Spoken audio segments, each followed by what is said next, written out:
안녕하세요. 이라키 목사입니다. 오늘은 성경을 어떻게 읽을 것인가? 천천히 주의 깊게 읽기 두 번째 시간입니다. 레위기 1장 1절에서 9절을 읽고 질문에 대답해 봅시다. 본문은 하나님께서 모세를 통해 번제에 대해 말씀하시는 내용입니다. 여호와께서 회막에서 모세를 부르시고 그에게 말씀하여 이르시되 이스라엘 자손에게 말하여 이르라. 너희 중에 누구든지 여호와께 예물을 드리려거든 가축 중에서 소나 양으로 예물을 드릴지니라. 그 예물이 소의 번제이면 흠없는 수컷으로 회막문에서 여호와 앞에 기쁘시게 받으시도록 드릴지니라. 그는 번제물의 머리에 안수할지니 그를 위하여 기쁘시게 받으심이 되어 그를 위하여 속죄가 될 것이라.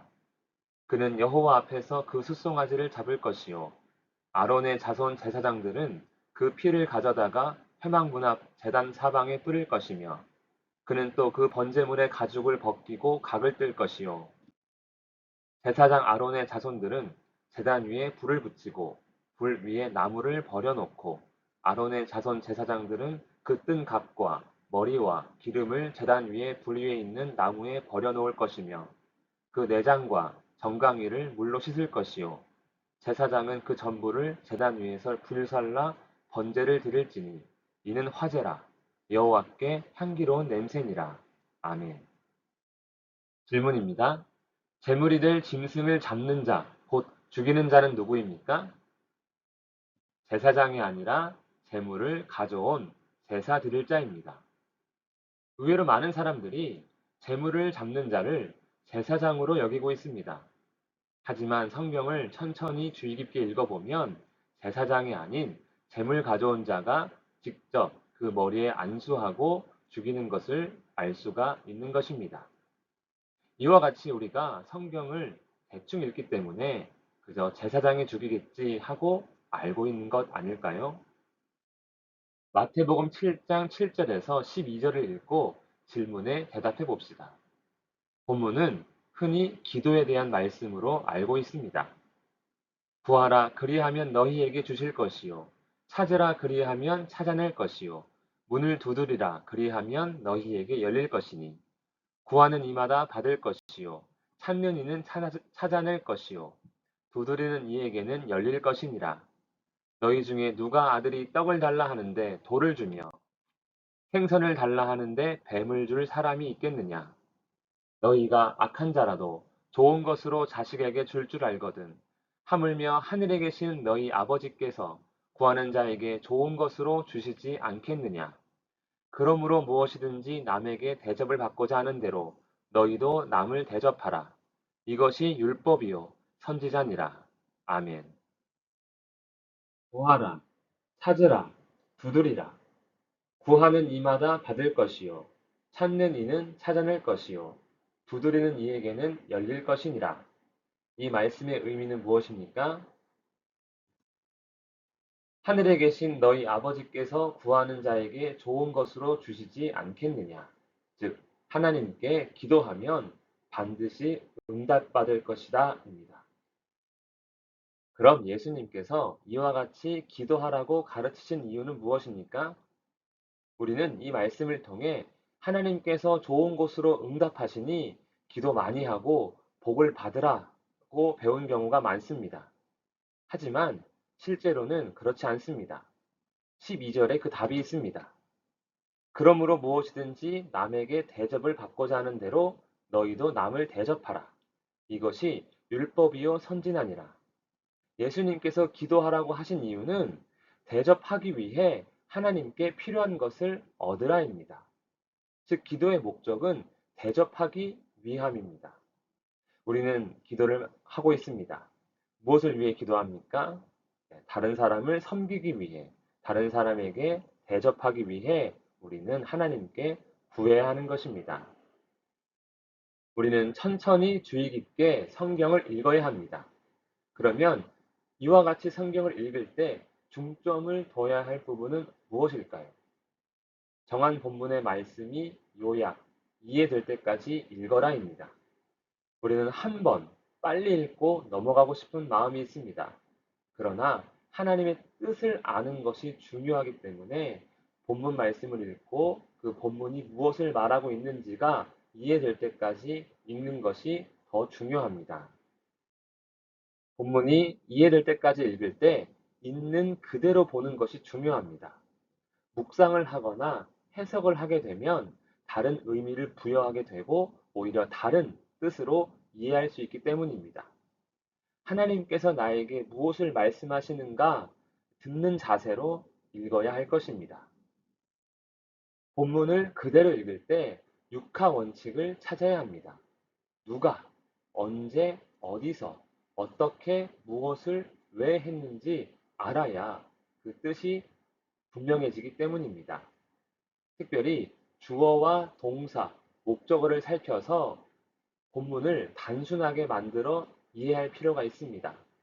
그 다음에 주어를 꾸며주는 말, 동사를 꾸며주는 말, 목적어를 꾸며주는 말을 통해서 그 뜻을 풍성하게 만들어 갑니다. 다음은 마태복음 28장 18절에서 20절의 말씀입니다. 예수께서 나와 말씀하여 이르시되 하늘과 땅의 모든 권세를 내게 주셨으니 그러므로 너희는 가서 모든 민족을 제자로 삼아 아버지와 아들과 성령의 이름으로 세례를 베풀고 내가 너희에게 분부한 모든 것을 가르쳐 지키게 하라. 볼지어다 내가 세상 끝날까지 너희와 항상 함께 있으리라 하시니라. 그러므로 해서 지키게 하라까지가 한 문장인데 여기에 주어, 동사, 목적어는 무엇일까요? 네, 주어는 너희는입니다. 목적어는요, 민족을. 그럼 너희는 민족을 어떻게 해라? 1번 제자 삼아라. 2번 세례를 베풀라. 3번 가르쳐 지키게 하라. 무엇이 동사일까요? 예, 답은 제자를 삼아라입니다. 너희는 가서 모든 민족을 제자 삼아라. 이것이 핵심 문장입니다. 제자를 어떻게 삼습니까? 먼저 세례를 베풀고 그 다음 가르쳐 지키게 해서 제자를 삼는 것. 이것이 예수님의 명령입니다.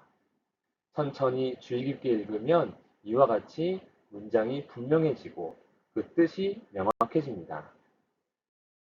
그래서 천천히 주의 깊게 읽을 때 문장의 관계와 흐름을 파악해야 합니다. 문장과 문장의 관계는 어떤가? 사건의 흐름과 결말, 그리고 그 이유나 목적은 무엇인가? 그리고 결정적으로 접속사가 있다면 그 접속사는 어떤 역할을 하는가?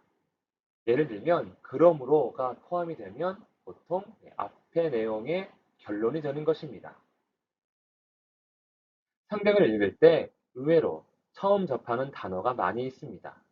그래서 모르는 단어가 있다면 반드시 사전을 찾아봐야 합니다. 꼭 사전이 아니더라도 인터넷 검색을 통해서 찾아보면 좋을 것이고 좀 더 분명한 뜻을 알고자 한다면 성경 사전을 보면 더 도움이 될 것입니다. 우리는 사전을 찾지 않고 그냥 넘어가는 경우가 많습니다. 대충 뜻을 알게 되는 것이지요. 우리가 학창 시절 국어 사전이나 영어 사전을 끼고 살았던 것처럼 성경을 읽을 때도 반드시 사전의 도움을 받아야 합니다. 천천히 주의 깊게 읽기 위한 마지막 방법, 바로 도움을 구하라, 질문하라입니다. 의외로 많은 성도들이 도움을 구하지 않습니다. 질문하지 않습니다. 그것을 창피하다고 여기는 것 같습니다. 신앙의 연수가 오래될수록 더욱 그러한 것 같습니다. 하지만 학교를 오래 다녀도 질문을 해야 배울 수가 있고 도움을 청해야 발전할 수가 있는 것처럼 성경을 알아가는 것 역시 마찬가지인 것입니다. 도움을 구한 만큼, 질문한 만큼 우리는 하나님의 뜻을 더 알아가게 될 것입니다. 로마서 1장 8절에서 15절을 읽고 질문에 대답해 봅시다. 본문은 사도 바울이 로마에 가기를 원하는 마음을 기록하고 있는 내용입니다. 먼저 내가 예수 그리스도로 말미암아 너희 모든 사람에 관하여 내 하나님께 감사함은 너희 믿음이 온 세상에 전파됨이로다. 내가 그의 아들의 복음 안에서 내 심령으로 섬기는 하나님이 나의 증인이 되시거니와 항상 내 기도에 쉬지 않고 너희를 말하며 어떻게 하든지 이제 하나님의 뜻 안에서 너희에게로 나아갈 좋은 길 얻기를 구하노라. 내가 너희 보기를 간절히 원하는 것은 어떤 신령한 은사를 너희에게 나누어 주어 너희를 견고하게 하려 함이니 이는 곧 내가 너희 가운데서 너희와 나의 믿음으로 말미암아 피차 안위함을 얻으려 함이라. 형제들아, 내가 여러 번 너희에게 가고자 한 것을 너희가 모르기를 원하지 아니하노니 헬라인이나 야만인이나 지혜 있는 자나 어리석은 자에게 다 내가 빚진 자라. 그러므로 나는 할 수 있는 대로 로마에 있는 너희에게도 복음 전하기를 원하노라.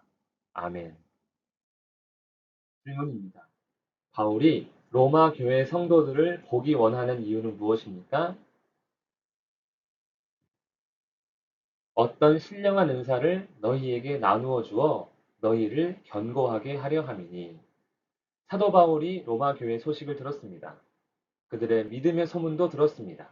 하지만 교회가 흔들리고 있었던 것 같습니다. 무엇이 원인이었는지는 조금 뒤에 알 수 있는데 그 흔들리는 로마 교회를 견고케 하고 싶어서 성도들을 보기 원한 것입니다. 그래서 현실적으로는 방문하기 힘들기 때문에 로마서를 써보낸 것입니다. 그럼 바울이 흔들리는 로마 교회를 위해 주고자 한 신령한 은사는 무엇일까요? 여기서 신령한 은사라는 단어가 어렵습니다. 이럴 때 사전을 찾아보거나 인터넷 검색을 하는 것이죠. 저는 인터넷 검색을 해보았습니다. 신령한 은사에 대해 성경사전에서, 백과사전에서, 또 교회 용어사전에서 설명하고 있는 것을 볼 수 있습니다. 그러므로 나는 할 수 있는 대로 로마에 있는 너희에게도 복음 전하기를 원하노라. 바울이 주고자 한 신령한 은사, 그것은 바로 복음임을 우리가 알 수 있는 것입니다. 즉, 복음이 교회를 견고하게 한다입니다. 마지막으로 묵상에 대한 팁을 나누고 마치고자 합니다. 묵상은 사실을 그대로 받아들이는 과정이다. 잘못된 묵상은 본문의 본래의 뜻을 왜곡시킨다. 묵상은 본문이 무엇을 말씀하고 있는가 귀를 기울이는 것이다. 우리가 묵상을 할 때 실수하는 경우가 많습니다. 왜냐하면 하나님의 말씀을 내가 받아들이는 과정이 아니라 내 마음의 상태, 내 생각을 본문에 집어넣으려고 하기 때문입니다. 우리가 반드시 기억해야 할 것은 묵상은 귀를 기울인다는 것입니다. 성경을 읽고 하나님의 뜻을 알고 싶으십니까? 그러면 우리는 빨리, 대충이 아닌 천천히 주의 깊게 읽어야 할 것입니다. 오늘은 여기까지 하겠습니다. 감사합니다.